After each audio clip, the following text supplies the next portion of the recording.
জাতীয় বিশ্ববিদ্যালয়ের আঞ্চলিক অফিস উদ্বোধন অনুষ্ঠানে এভাবেই উত্তপ্ত বক্তব্য রাখেন পররাষ্ট্র প্রতিমন্ত্রী শামা ওবায়েদ। জানা যায়, জাতীয় বিশ্ববিদ্যালয়ের আঞ্চলিক কেন্দ্রের উদ্বোধনী অনুষ্ঠানে ফরিদপুর ৩ আসনের সংসদ সদস্য চৌধুরী নায়াব ইউসুফ ও ফরিদপুর ৪ আসনের সংসদ সদস্য শহীদুল ইসলাম বাবলু অনুষ্ঠানে পৌঁছানোর আগেই মূল কার্যক্রম শুরু হয়ে যায়।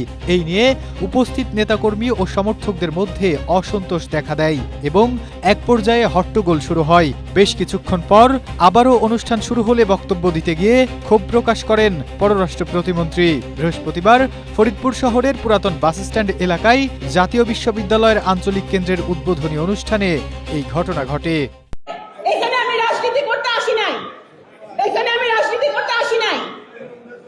আমরা যদি মন পরিষ্কার করে সবাইকে একসাথে নিয়ে কাজ করতে না পারি, তাহলে আপনারা বলে দেন যে আমার মাটি, আমার জেলা, আমার জন্মস্থান ফরিদপুরে আমি আসবো না, তাহলে আমি আসবো না।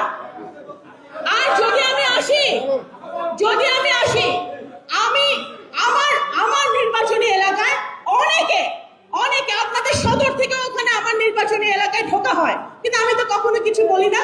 আমি সকলের ঊর্ধ্বে উঠে সবকিছু ঊর্ধ্বে উঠে আমি মানুষের জন্য কাজ করতে চাই। আজকে যেটা শিক্ষা নিয়ে কথা হচ্ছে, এইটাই বক্তব্য আমি দিচ্ছি, কারণ আমাকে তো একটা এনভায়রনমেন্ট তৈরি করা হয়েছে ইচ্ছা করে। এই রাজনীতি গত 20-22 বছর ধরে দেখে আসছি। এই 40 বছরের এই নোংরা রাজনীতি বন্ধ করতে হবে। আমি জানি না, আমি প্রধান অতিথি হিসেবে ওখানে উপস্থিত হয়েছি।